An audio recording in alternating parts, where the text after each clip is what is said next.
저는 오늘 읽은 사사기 11장 29절로 31절 말씀을 통해서 입다의 서원이라는 제목으로 하나님 말씀을 함께 나눠보려고 합니다. 입다는 사실 서자였습니다. 그래서 인정받지도 못하고 기생어머니에게서 태어난 아들이었기 때문에 형제들로부터도 따돌림을 받고 결국에는 그러다가 그 구역에 살지 못하고 외국에 나가 살고 있는 그러한 사람이었습니다. 그러나 외국에 나가 살면서도 하나님을 잊지 않고 하나님의 은혜 안에 있을 때 하나님께서 그를 들어 쓰시는 장면을 우리가 지난 시간까지 살펴보았습니다. 여러분, 입다가 이제 길르앗의 장로들의 간청으로 인하여 이제 다시 자기의 고향에 돌아와서 어떻게 하면 암몬 자손과 싸울까를 생각하는 그런 시점에 이르렀습니다. 오늘 그 가운데 전쟁에 나가기 전 입다가 하나님 앞에 서원하는 장면이 오늘 본문에 나오는데 그 내용을 함께 나눠 보려고 합니다. 국가의 원수인 대통령들이 다른 나라를 방문하게 되면 맨 먼저 하는 일이 있어요. 그게 뭐냐면 이제 세메토리에 가서, 즉 현충원에 가서 이제 그곳에서 그 나라를 위해 목숨을 바친 그 젊은 영령들을 위해 헌화를 합니다. 그런데 어느 이름이 써져 있는 그 앞에 가서 헌화를 하는 것이 아니라 이름 없는 무명의 용사들 앞에 가서 헌화를 합니다. 그곳을 무명용사의 비다 이렇게 얘기합니다. 이름 없이 전쟁에 나갔다가 죽은 사람들, 이름이 누군지 모르는 그 사람들의 비석 앞에 가서 헌화를 하는 장면을 보게 됩니다. 그 나라를 지키기 위해 이름 없이 죽어간 젊은 용사들의 희생을 경의를 표하는 그런 것입니다. 즉 그 나라를 위해서 희생한 자들을 애도하는 그런 모습을 보이게 됩니다. 우리 대한민국에도 이렇게 민주주의가 자리를 잡는 데 있어서는 많은 사람들의 희생이 있었습니다.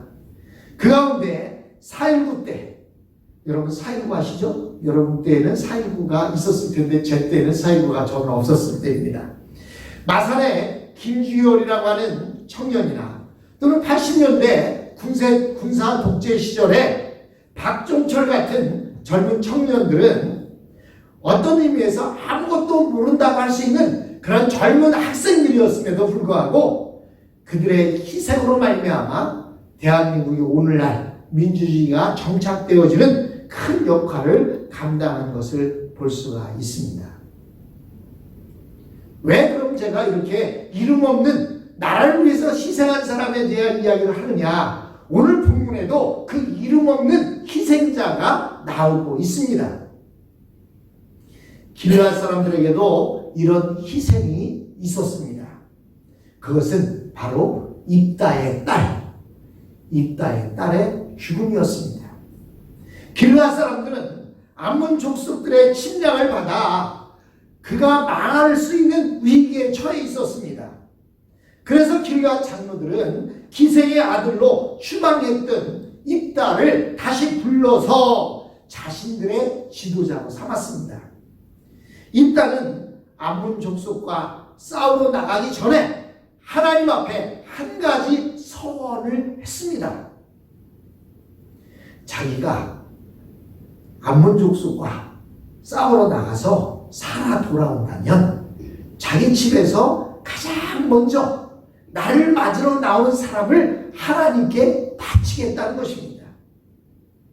그런데 그가 승리하고 돌아왔을 때 그 승리를 축하하기 위해 소고를 들고 춤을 추며 뛰쳐나온 사람이 누구였냐면 바로 입다의 무남 동력, 아들도 없고 오직 하나밖에 없는 외딸, 그 딸이었습니다. 그런데 그 외딸의 이름조차도 성경에 나오지 않고 있습니다.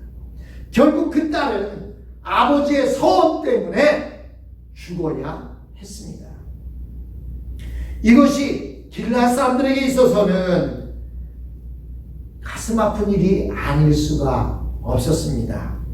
아버지가 암몬을 무찌르고 돌아오는 그날, 아무것도 모르는 죄 없는 딸이 승리를 축하하기 위해 나갔다가 죽게 되었습니다. 암몬만 없었더라면 이런 희생은 치르지 않아도 되었을 것입니다. 이 딸의 아까운 죽음은 길앗 처녀들뿐만 아니라 모든 길앗 사람들의 가슴 속에 두고두고 아픈 상처가 되었을 것입니다. 물론 하나님께서 부름받아 세워준 이 딸은 더더욱 평생 가슴에 한으로 담고 살아갔을는지 모릅니다. 이 죽음은 그 길앗 사람들에게 자유의 소중함을 깨우쳐 주었습니다. 그러나 이것은 단지 자유의 소중함뿐만 아니라 그것만 관련된 것이 아니라 사실 이 모든 비극의 원인은 어디에 있었습니까? 바로 우상 숭배, 죄에 있었습니다. 이 사건은 그들 안에 있는 길앗 사람들 안에 있는 죄의 심각성과 그 죄가 치료받기까지 얼마나 무서운 희생이 따르는가를 두고두고 생각하게 해 주었습니다. 여러분, 전쟁에 나가기 전 입다는 하나님의 영에 강하게 임하시는 그 체험을 하게 됩니다.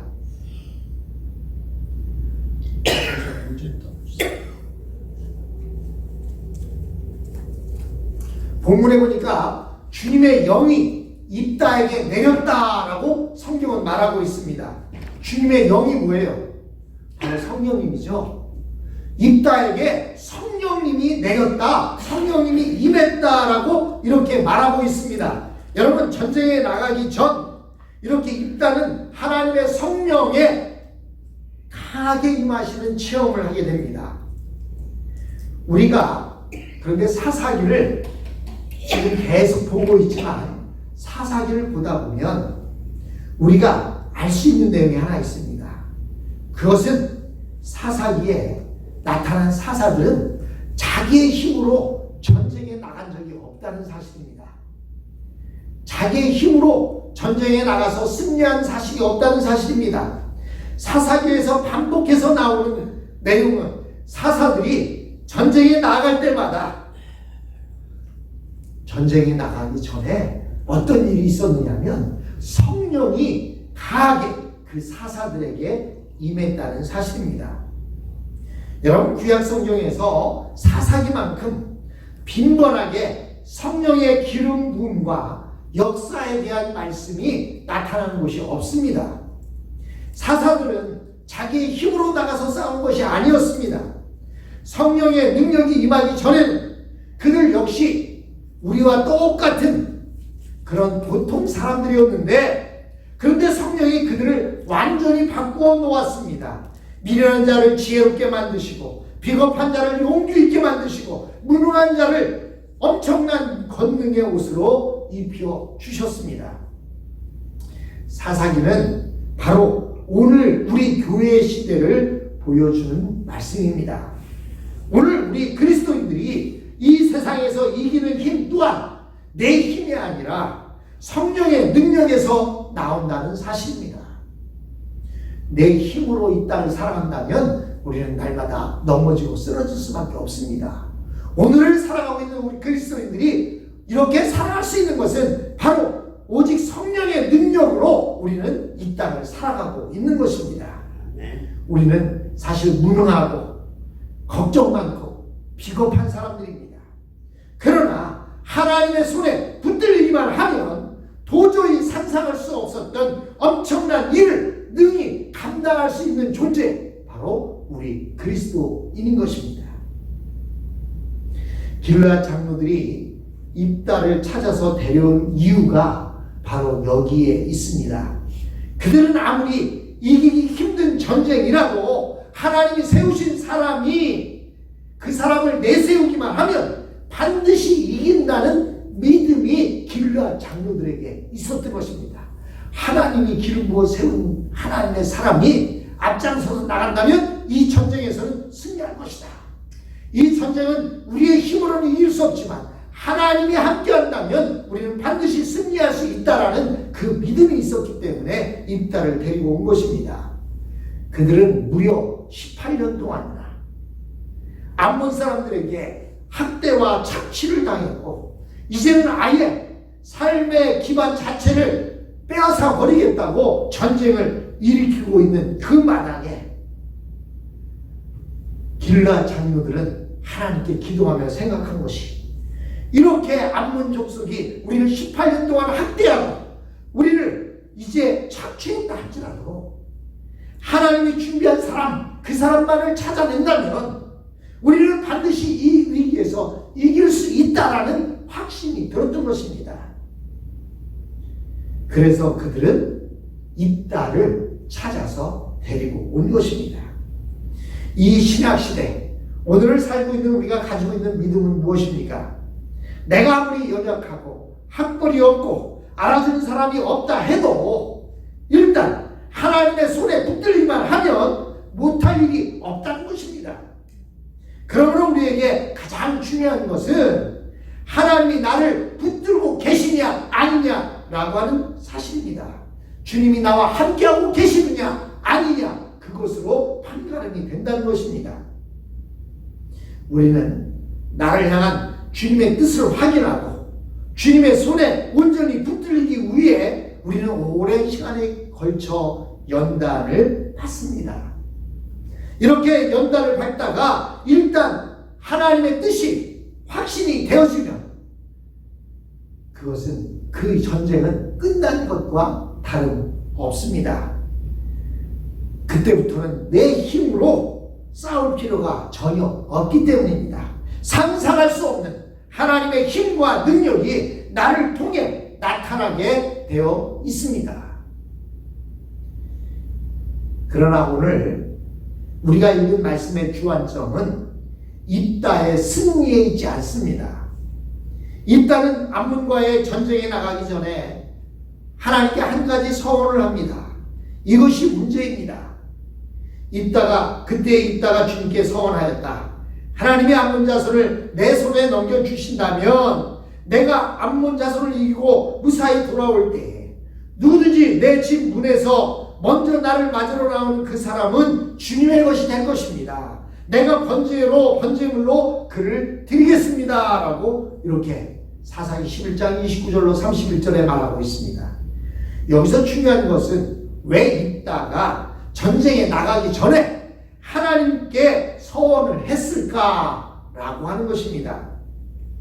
입다가 즉흥적으로 서원을 했다고는 생각이 들지 않습니다. 그는 충분히 생각한 뒤에 길르앗 야베스를 지나서 부하들이 다 들을 수 있도록, 모두가 들을 수 있도록 공개적으로 하나님 앞에 서원을 했습니다. 입다는 내 집 문에서 나와서 나를 영접하는 그를 바치겠다 이렇게 말했습니다. 이것은 분명히 사람을 바치겠다는 얘기입니다. 짐승이나 뿌리치고 나오는 강아지를 바치겠다는 것이 아닙니다. 그런 어려운 전쟁, 이기기 힘든 전쟁에 나가면서 하나님 앞에 서원하면서 우리 집 강아지가 뿌리치며 나를 맞으러 나올 때 그 강아지를 주님 앞에 드리겠습니다. 서원하겠습니까? 여기서 서원하고 있는 것은 우리 집에 있는 종이나 우리 가족 가운데 누군가 가장 먼저 나온 그 사람을 하나님 앞에 번제물로 바치겠다라고 말하고 있다는 사실입니다. 그런데 문제는 하나님께서는 인신 제사를 원하지 않으셨어요. 하나님께서는 사람을 제물로 바치는 제사를 원치 않으셨습니다. 이방 우상 신들은, 몰렉이라든지 이런 신들은 인신 제사를 드렸지만 하나님은 사람을 제사로 드리는 것을 원치 않으셨어요. 그런데 왜 입다는 이런 인신 제사를 하나님 앞에 서원했을까 하는 것입니다. 우리가 여기서 생각해 볼 첫 번째는 입다의 신앙도 이방인의 신앙에 오염된 것이 아니냐라고 보는 것입니다. 입다가 암몬 왕을 꾸짖는 내용을 보면 대단히 성경적인 신앙을 가진 것 같지만 그럼에도 불구하고 그 당시 이스라엘이 워낙 이방 신에 오염되어 있다 보니까 그도 다급한 나머지 자기도 모르는 사이에 이런 서원이 튀어나온 것이 아니냐라고 주장하는 것입니다. 다시 말해서 입다의 신앙에도 혼동된 부분이 있었다는 것입니다. 이처럼 입다 같은 사람에게도 여호와 신앙과 이방 신앙이 혼합된 부분이 있을 정도로 이스라엘 백성들이 신앙이 완전히 오염되어 있었다는 사실을 볼 수가 있습니다. 그러나 이 부분에 대해서는 누구도 그것을 인정하지 않습니다. 그럼 두 번째는 어떤 입장이 있느냐? 입다의 서론이 절대로 인신제사를 의미할 수는 없다라고 말하는 것입니다. 그가 내 진문에서 나오는 글을 주님 앞에 드리겠다 했지만 그것은 아마도 사람을 드린다는 것이 아니었을 것이다 라고 말하는 것입니다. 그러나 아까 말씀드린 대로 정말 어려운 전쟁에 나가는 사람이 사람이 아닌 강아지를 또는 소나 송아지를 드린다고 할 때 굳이 모든 사람 앞에서 그것을 이야기할 필요가 없는 것입니다. 왜냐하면 승리하고 돌아오면 모든 사람들이 하나님 앞에 번제물을 드렸기 때문입니다. 그렇기 때문에 이 인신제사가 아니었을 것이다 라고 말하는 것도 잘못된 내용인 것 같습니다. 세 번째 입장은 입다가 불신앙 때문에 서원을 했다고 보는 것입니다. 전쟁에 나가기 전에 성령이 힘을 주셨고 자기 안에 성령의 감동이 있었음에도 불구하고 입다는 승리를 확신하지 못했던 것 같습니다. 이번 전쟁에는 온 길르앗 사람들이 사느냐 죽느냐 라고 하는 문제가 달려 있다는 것입니다. 만약 이기면 전부 살 것입니다. 그러나 지면 전부 다 몰살되고 말 것입니다. 그때 입다가 무엇을 생각했을까요? 아마 목숨을 걸고 싸우는 것인 만큼 죽을 각오로 나가야 된다라고 생각한 것이 아닐까 합니다. 이와 비슷한 좋은 예가 있는데 뭐냐면 여러분 삼국시대가 있었죠. 한국에 고구려, 백제, 신라 삼국시대가 있을 때 나중에 신라가 고구려와 백제를 다 물리치고 통일 신라를 이룩합니다. 그런데 마지막 백제와 신라가 전쟁을 할 때 백제에 아주 유명한 장군이 있어요. 그 장군의 이름이 뭐냐면 계백장군입니다. 이 계백장군이 전쟁에 나가려고 보니까 백제의 군사들은 5,000명밖에 안 되는 거예요. 그런데 신라의 군사는 5만 명의 군사가 황산벌 앞에 진을 치고 있는 겁니다. 그래서 계백장군이 5,000명의 군사를 이끌고 전쟁에 나가기 전에 자기의 사랑하는 아내와 그리고 딸들을 어떻게 해요? 전쟁에 나가기 전에 자기 아내와 딸들을 모두 죽입니다. 왜냐하면 이 전쟁은 도저히 승리할 수 없는 전쟁이다. 그러나 나는 백제의 장군으로 백제를 위해서 목숨을 다해 싸울 터인데 우리가 이 전쟁에서 지면 내 사랑하는 딸들이 그들에게 유린당하고 내 사랑하는 아내가 그들에게 유린당하느니 내가 그들을 죽이고 전쟁에 죽을 각오로 나간다 해서 자기의 사랑하는 아내와 사랑하는 딸들을 죽이고 전쟁터에 나가 잘 싸우다가 나중에는 장렬하게 전사를 하는 장면이 나옵니다. 계백장군은 자기는 용맹한 장수였지만 지금 이 군사를 데리고 나가서 전쟁에서 이긴다는 확신이 전혀 없었습니다. 그렇기 때문에 질 각오로 나갔기 때문에 자기의 가족들을 죽이고 나간 거예요.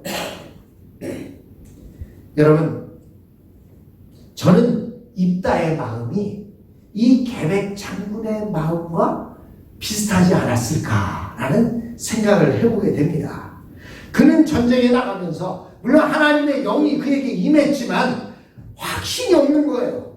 왜냐하면 암몬 족속은 구름대처럼 몰려와 있는데 자기 길르앗 사람들은 겨우 그냥 매일 농사나 짓던 사람들이 전쟁에 나간다고 하니까 홈이 낫 꽃갱이를 들고 나와서 전쟁에 나가 있다고 나오고 있는데 하나님의 영이 임했지만 확신이 없는 겁니다.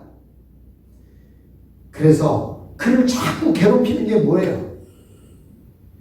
자신들은 전부 몰살당하고 말더라도 만약에 그렇게 되면 그 적들이 우리 살고 있는 이곳까지 쳐들어가서 내 사랑하는 딸, 내 사랑하는 가족들, 내 사랑하는 이웃들 다 칼로 쳐 죽이거나, 또 전쟁 때 일어나는 게 뭐예요? 그냥 그 아가씨들, 그냥 그 군인들이 유린하고 뭐 이런 일들이 많이 일어나지 않습니까? 아마도 그래서 그 불길한 예감 때문에 하나님 앞에 서원했던 것 같아요. 어차피 다 죽을 사람들인데 하나님이 이 전쟁에서 이기게 하신다면 그 중에 대표로 하나 죽는 것 감당하겠습니다 라고 서원한 것 같습니다. 제가 이 입다의 모습이었다면 아주 참 용맹한 서원 같아 보입니다.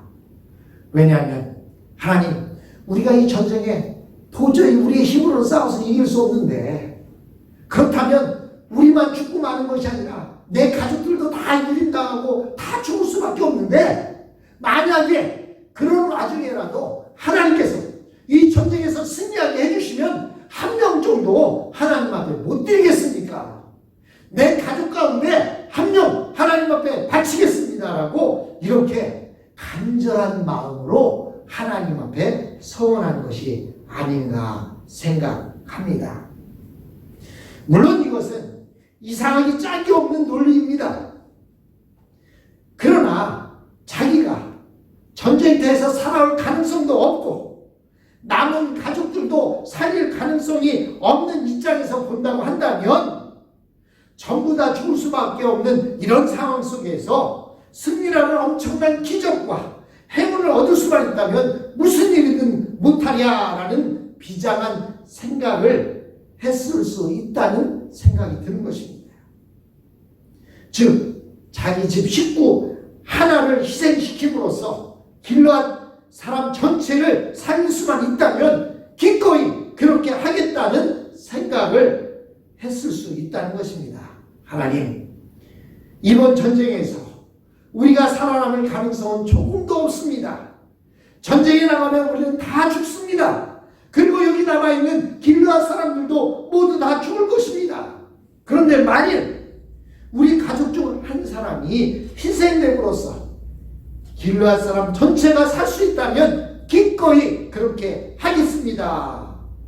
아마도 그런 의미로 기도한 것이 아닌가 생각합니다.